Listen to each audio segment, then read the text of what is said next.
Qualifying is supposed to be as simple of a process as you can think of. Anybody who's ever played Mario Kart knows the basic premise behind a time trial lap. You go out, run as fast as you can, and your ranking determines where you start. So why has NASCAR taken this simple and easy to understand process and convoluted it beyond repair in recent years?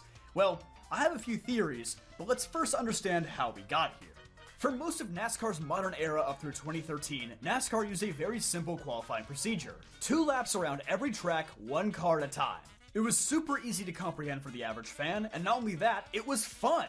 Back in the day when these cars were running untethered 900 horsepower engines, you would see the car be pushed to its absolute limits in qualifying. And in almost every session, you see at least a handful of guys lose it and spin out. Even some of the sport's very best drivers. Putting together the perfect lap back in this era was a work of art. To this day, I vividly remember the 2013 Charlotte qualifying session where Jeff Gordon turned what looked to be a 20th place lap into a pole award in only the final corner. You would just see magical things happen when these cars were on the edge of control. And the graphics that Fox and ESPN used to measure speed were top notch back in this era as well. And with the added element of go or go home, even watching backmarkers try to make the field could be radically entertaining. And right when everything was absolutely perfect, NASCAR said, alright, let's change it! Starting at the second race of the season at Phoenix in 2014, NASCAR instituted a new group qualifying procedure with multiple rounds where the field would be cut down each time, in a similar style to F1 knockout qualifying. While qualifying laps were still fun to watch with the out-of-control, high-powered race cars, and having to qualify in a group provided an extra level of strategy about when to time your run, it did feel like NASCAR was beginning to stray away from what made qualifying so endearing. For starters, not every driver would be guaranteed screen time during this new format. If you're Joe Nemechek qualifying at the same time as Jimmy Johnson, then guess who the camera's gonna focus on? And furthermore, it kinda muddies the point of qualifying. Isn't the point of qualifying to see who can lay down the fastest lap with the fastest car? Why add the variable of dirty air to a run? I suppose the trade-off is that you no longer had to worry about catching a cloud at the right time or getting screwed by NASCAR's lottery system, so this system at least eliminated those variables. But still, it didn't feel like an objective improvement over the old system. Maybe because the only places where the system felt like a genuine improvement were the road courses, which is probably why group qualifying is still used there to this day. But back then, that only accounted for 2 out of 36 races. And in 2015, NASCAR would double down on group qualifying and start using it at super speedways. Oh boy, what could possibly go wrong? Why don't we ask Clint Boyer for his opinion on it? It's idiotic to be out here doing this anyway. There's no sense in being able to trying to put on some cute show for whatever the hell this is. Then you got a guy out there in desperation, but it ain't his fault. It's not. It's NASCAR's fault for putting us out here in the middle of this crap for nothing. Yeah, this was pretty much another in a long line of rule changes that were made purely for entertainment at the expense of fairness. But NASCAR would continue to operate under this new procedure until 2019. And along the way, several new speed bumps were added. In 2016, NASCAR introduced the charter system, guaranteeing 36 cars a starting spot in the field. The number of cars that could make the race was also lowered from 43 to 40. Not that it would matter much, because aside from the Daytona 500, from this point forward, full 40-car fields are an extreme rarity. So the charter system effectively ended go or go home qualifying for backmarker teams, taking yet another element away from the show. And by 2019, NASCAR teams had optimized group qualifying to the point where they might just not qualify at all. Sometimes teams would wait until the last minutes of a session to catch a cloud before they turned a lap. And after the introduction of the 550 horsepower package, don't remind me, it was almost always a disadvantage to be the first car to qualify. You would always want to go last to catch a draft off the cars in front of you. The problem is, not everybody can go last, but they sure can try. The biggest example of this was Auto Club in 2019, where not a single car in the final round made it to the line. And in typical NASCAR fashion, NASCAR blamed the drivers for making a mockery of the qualifying format, instead of accepting responsibility for creating such a circus in the first place. And wouldn't you know it, the king of qualifying rounds had more thoughts to offer. Who the hell knows? Say whatever they want to say. I mean, the lesson was supposed to be learned in California when we made ourselves look like idiots out there. Unfortunately, we're standing here again in the same situation. Then you're reading through the rule book before you come. You're literally reading the rule book to try to figure out the regulations they put in place for qualifying trim. I mean, I'm pissed off on qualifying over. This has been doing this years and years and years. This is stupid.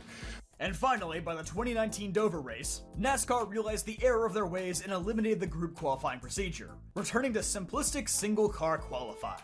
And honestly, in some ways, this might have been the best that qualifying has ever been. Instead of randomly picking the qualifying order for the entire field, only the top 20 cars from the previous week would be randomized, but still would go after the back markers. And any tracks larger than 1.25 miles, drivers would only get 1 lap to qualify instead of 2. So the whole show moved along a lot faster than any qualifying formats of years past. The only thing missing was the spectacle of insanely fast race cars on the edge of control, as these 550 package cars were basically planted to the racetrack, making it borderline impossible for anybody with more talent than Cody Ware to crash. But at the very least, for one solid year, we got to enjoy qualifying in its most simple form. And then COVID happened and ruined everything, and we just didn't even get qualifying for most of the next 2 years. But with the introduction of the next-gen car in 2022, NASCAR started feeling a bit adventurous again, introducing the new Group A and Group B procedures.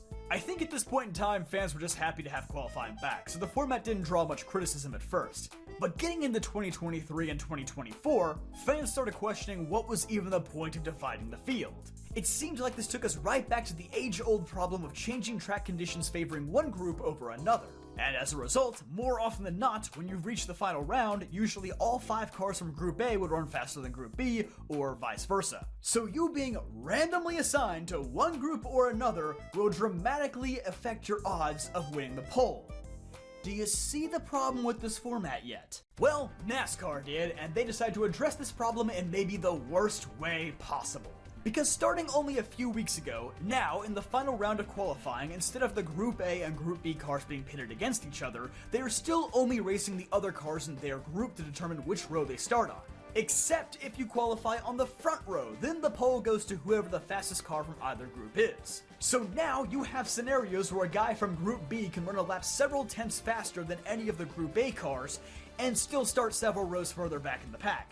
How is the average race fan supposed to make any sense of this? Maybe NASCAR's true goal with this format is just to jumble the starting order as much as possible so that the fast cars will have to come from the back and at least to more passing in an era where we desperately need more passing. But at that point, why even have qualifying? Why are the fastest cars being penalized for being randomly assigned to a faster group?